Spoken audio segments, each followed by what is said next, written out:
मेरा राज्य ले लो, सब कुछ ले लो, मैं अपने पुत्र और अपनी पत्नियों को लेकर के जंगल में चला जाऊंगा, लेकिन अपने राम को नहीं दे सकता। विश्वामित्र जी के वचनों को दशरथ जी ने नकार दिया, लेकिन विश्वामित्र जी नाराज नहीं। विश्वामित्र जी को कोई ना कर दे तो विश्वामित्र जी तो महाराज उसे शाप दे, लेकिन आज विश्वामित्र जी नाराज नहीं थे, बड़े प्रसन्न हुए।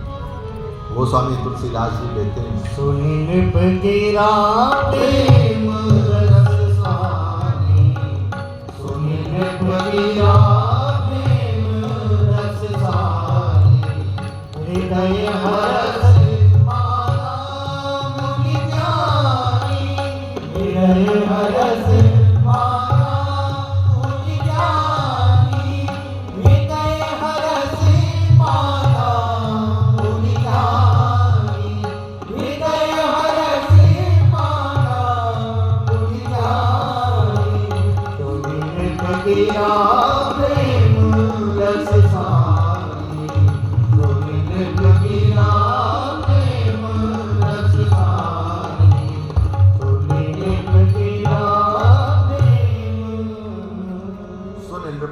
प्रेम रस सानी, हृदय हरस माना मुनि।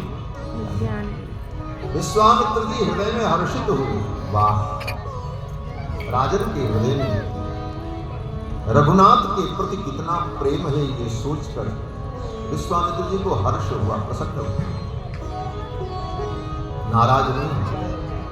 और इस बात से भी प्रसन्न हुए कि आज तक तो दुनिया में सत्य को त्यागने वाले बहुत से लोगों को हमने देखा। धन के लिए, संपत्ति के लिए, अपने सुख के लिए लोग सत्य को छोड़ देते हैं, धर्म को छोड़ देते हैं। लेकिन धन्य है ये राजा जिसने भगवान के लिए सत्य और धर्म साथ छोड़ दिया, भगवान के लिए इसने सत्य त्यागा है। विश्वामित्र जी बड़े प्रसन्न हुए। इति नरपति जलपात, राजा दशरथ के इन वचनों को सुनकर कुशिक सुतम सुमहान विवेश मन्यु,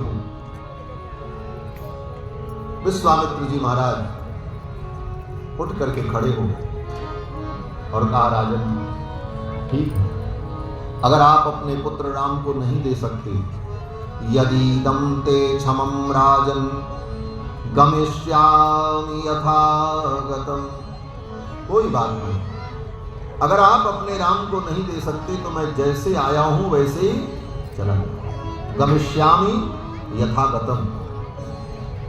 लेकिन एक बात जान लेना राजन, क्या? विश्वामित्र जी कहते हैं, मेरे चले जाने के बाद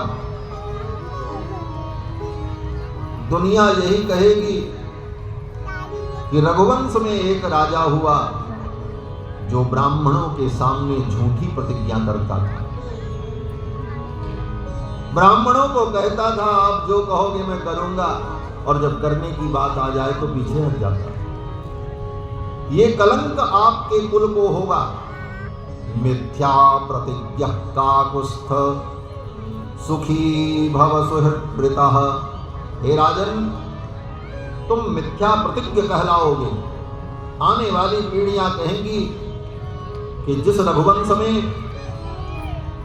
अपने वचन की रक्षा के लिए लोग अपने प्राणों तक को दे देते थे, प्राण जाए पर वचन न जाई, उस कुल में एक राजा दशरथ हुआ जिसने ब्राह्मणों के सामने प्रतिज्ञा करके अपनी प्रतिज्ञा का त्याग कर दिया। ये कलंक तुम्हें होगा, मैं तो जा रहा हूं। मिथ्या प्रतिज्ञा काकुस्थ। लेकिन इसके बाद भी विश्वामित्र जी ने भगवान को, दशरथ जी को शाप नहीं दिया, अपितु तो आशीर्वाद ही दिया।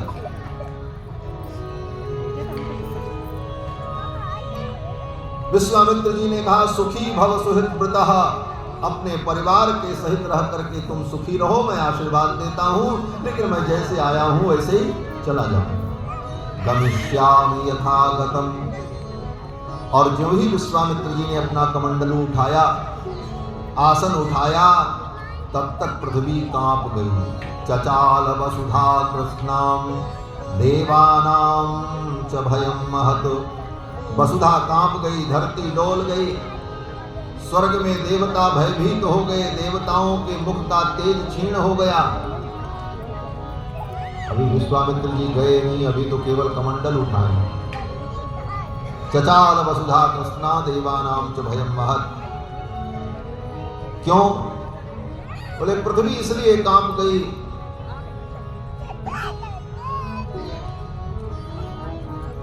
कि धरती के भार को समाप्त करने के लिए ही तो भगवान का अवतार हुआ है। और श्री दशरथ जी महाराज इनको अपने घर से बाहर नहीं निकलने देंगे, तो दुष्टों का संहार कैसे होगा? जिस कार्य के लिए इनका अवतार हुआ वो कार्य तो सिद्ध नहीं होगा। ये सोच करके पृथ्वी भी भयभीत हो, देवता भी दुखी हो गए। दुष्टों के संहार के लिए भगवान का अवतार हुआ और दशरथ जी इनको घर से बाहर जाने ही नहीं देंगे, तो दुष्टों का संहार कैसे होगा? हम देवताओं की रक्षा कैसे होगी? ये सोच करके देवता भी भयभीत हो। चचाल वसुधा कृष्णा देवानां च भयम महत। और विश्वामित्र जी जब उठे तो चलते चलते विश्वामित्र जी ने एक बार गुरुदेव वशिष्ठ की ओर देखा। दरबार में वशिष्ठ जी बैठे हुए थे, कुलगुरु। वशिष्ठ जी की ओर देखा और देख करके आंखों आंखों में ही विश्वामित्र जी ने वशिष्ठ जी से कहा, बोले कुछ नहीं, केवल देखा उनकी ओर, क्या कहना चाहते हैं ये वशिष्ठ जी समझ गए। विश्वामित्र जी क्या कहना चाहते थे? बोले विश्वामित्र जी ये कहना चाहते थे, मुनिवर आपसे मैंने बहुत प्रतिस्पर्धा की,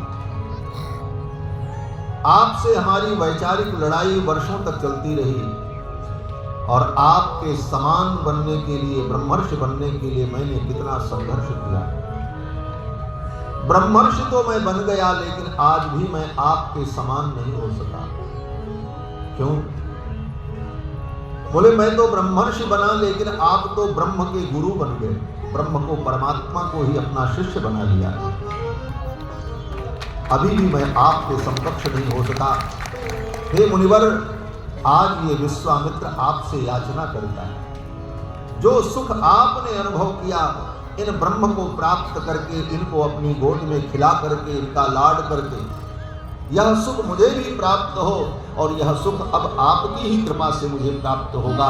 यह विश्वामित्र आपसे याचना करता है, हे ब्रह्मपुत्र, यह सुख मुझे भी प्रदान करो। कातर नेत्रों से विश्वामित्र जी ने जब वशिष्ठ जी की ओर देखा, वशिष्ठ जी समझ गए और वशिष्ठ जी उठ करके खड़े हुए। अब वशिष्ठ जी का अभिभाषण होने जा रहा। वशिष्ठ जी ने कहा, राजन, न धर्मम हातुमर्हसि। जिन शब्दों में, जिस लहजे में दशरथ जी ने विश्वामित्र जी को उत्तर दिया था, उन्हीं शब्दों में वशिष्ठ जी महाराज दशरथ जी को समझा रहे हैं। दशरथ जी ने कहा था, न रामम ने तुमर्हसि, तो वशिष्ठ जी कहते न धर्मम हातुमर्हसि। न रामम ने तुमर्हसि, मेरे राम को नहीं ले जा सकते। तो वशिष्ठ जी कहते हैं न धर्मम हातुमर्हसि, हे राजन तुम धर्म को मत छोड़ो, तुम धर्म को नहीं छोड़ सकते। दशरथ जी ने कहा, अगर मैं अपने धर्म का पालन करूंगा तो मेरे राम चले जाएंगे। वशिष्ठ जी ने कहा, राजन तुम अपने सत्य धर्म का त्याग मत करो। दशरथ जी ने कहा, अगर मैं सत्य का पालन करूंगा तो मेरे राम चले जाएंगे। वशिष्ठ जी ने कहा, राजन अगर तुम्हारे जीवन से सत्य चला गया तो ये मिले हुए राम जी भी चले जाएंगे। राम उन्हीं को मिलते हैं जिनके जीवन में सत्य होता है। अगर तुम्हारे जीवन में सत्य नहीं रहा तो ये राम भी तुम्हारे पास नहीं रहेंगे, चले जाएंगे। इसलिए राजन, राम जाए तो जाने दो, लेकिन सत्य को मत छोड़ो। सत्य रहेगा तो राम जी फिर आ जाएंगे। धर्म न दूसर सत्य समाना, आगम निगम पुराण बखाना। सत्य से बड़ा कोई धर्म। सत्य परम धर्म है, और वो परम धर्म जो सत्य है वो कोई और नहीं है, वही राम है। इसीलिए कहा राम नाम सत्य है। राम ही सत्य है, सत्य ही नारायण है, नारायण ही सत्य है, सत्य ही धर्म है, धर्म ही शाश्वत है, और धर्म की ही सत्ता है। ये धर्म, सत्य, राम, नारायण, ये सब पर्याय बन जाते हैं जब मूल सिद्धांत में व्यक्ति उतरता है। केवल शब्द भेद होता है, तात्पर्य भेद नहीं रह जाता, तात्पर्य वही रहता है। वशिष्ठ जी ने कहा न धर्मम हातु मर्हति। दशरथ जी ने कहा मेरे राम चले जाएंगे, मेरा प्राण चला जाएगा, राम के जाने पर मैं जीवित नहीं रहूंगा। तब वशिष्ठ जी ने दशरथ जी को धीरे से बुलाया, कहा इधर आओ। किनारे ले गए और कान में जाकर के कुछ समझाया। क्या समझाया?